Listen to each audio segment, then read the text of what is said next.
Welcome to This Explainer. Today, we're unpacking a fascinating and, let's be totally honest here, sometimes kind of intimidating puzzle. We are talking about calculating standard payroll additions according to the Namibian Labour Act. Whether you're an HR professional trying to make absolutely sure you're compliant, or you're an employee who just wants to double-check that your hard-earned money is accurately reflected on that payslip, well, you are in the exact right place.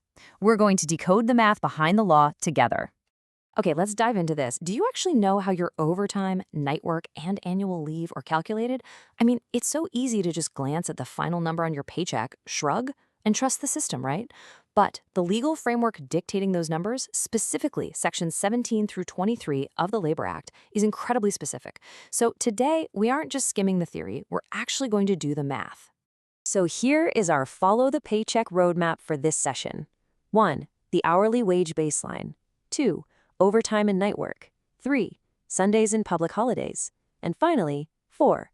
Calculating annual leave pay. Don't worry, we're going to solve this puzzle step by step. All right, starting with part 1, the hourly wage baseline, establishing the foundation. Now this is absolutely crucial. A huge point of confusion in payroll is the fundamental difference between basic wage and remuneration. Listen, without establishing this baseline correctly, literally none of the other formulas we cover today are going to work. The Labor Act makes a hard distinction here. Your basic wage, that's your standard pay. It's used strictly for calculating overtime and night work premiums.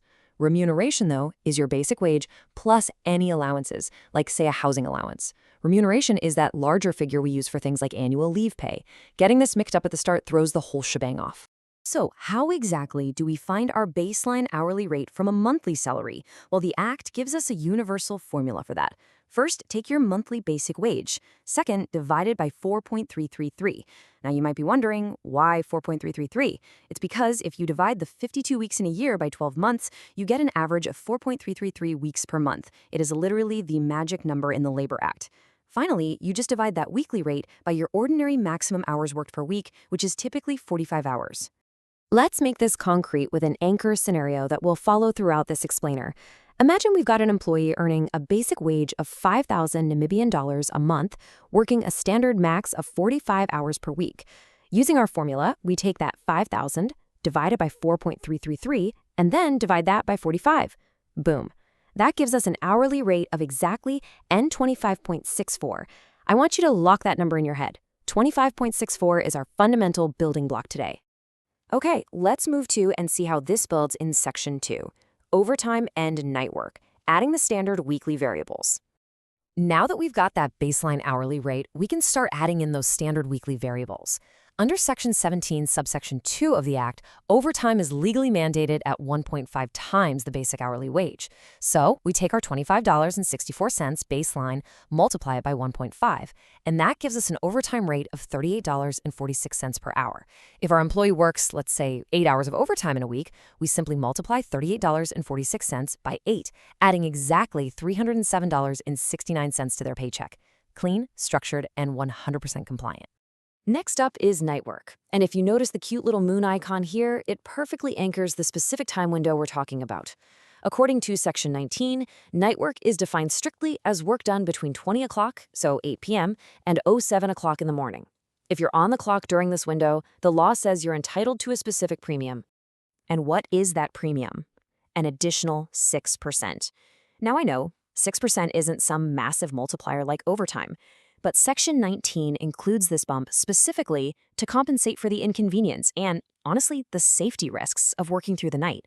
Let's do the math on this one. Back to our basic hourly wage of $25.64. We multiply that by 6%, or 0.06. That gives us a night work premium of $1.54 per hour. So if our employee worked 12 night hours over the month, we just multiply that $1.54 premium by 12.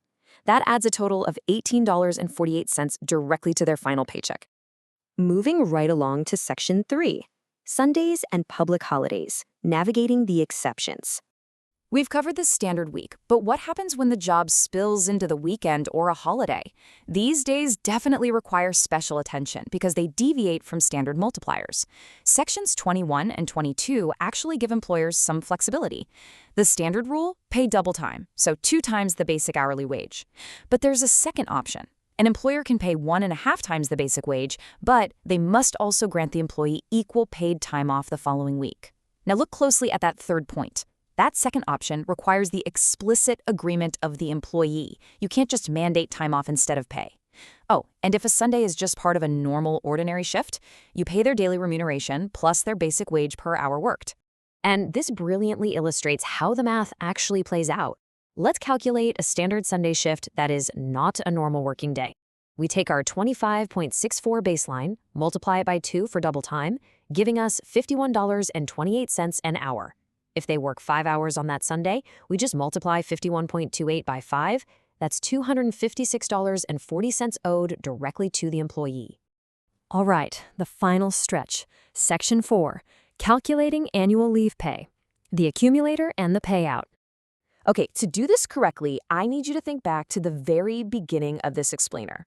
Remember that crucial distinction between basic wage and remuneration?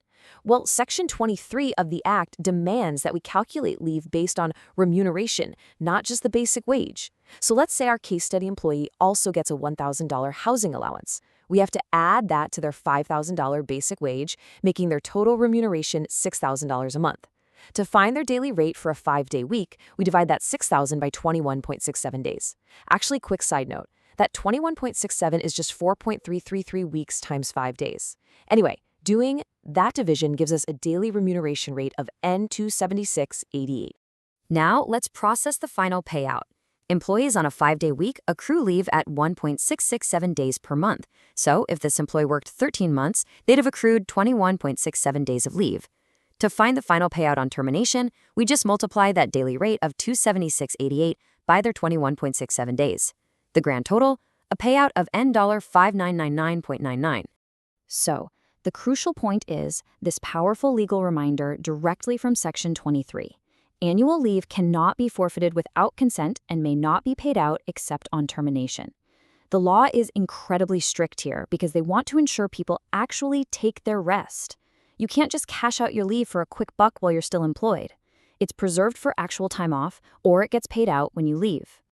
When we put this entire puzzle together, it's pretty amazing. Every single number on a compliant paycheck traces back to this exact legal and mathematical framework, from Section 17 overtime all the way down to Section 23 annual leave. It's like a giant puzzle where every single calculation seamlessly connects to ensure full adherence to the Labor Act. Which brings us to the ultimate question for you. Are you leaving money on the table, or are your calculations perfectly in sync with the Act? Whether you're the one punching the calculator in HR, or you're just reviewing your own slip at the end of the month, understanding these formulas is your absolute best defense. I really hope this explainer empowered you to follow the paycheck with confidence.